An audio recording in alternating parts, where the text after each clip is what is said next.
Hallo julle, so ek kom nou net van my seentjie se eerste verjaarsdag shoot af en dit was absolutely amazing geweest.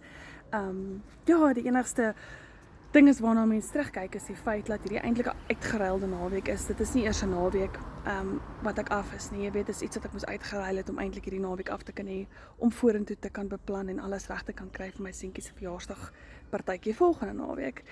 En ja, so ek is ongelukkig een van daai mammas wat elke tweede derde naweek moet werk en that's how it roll. Dit is maar ongelukkig iets wat 'n mens moet doen. Maar julle, ek visie heel en ek sien hierdie hele ding van werk hard, sit daai drome aan mekaar.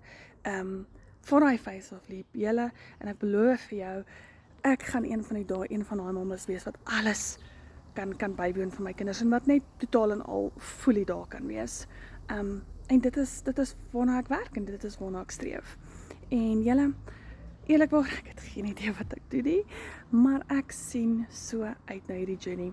En cheers.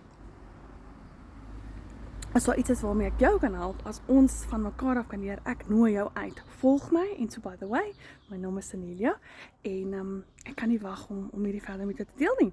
Lekker dag.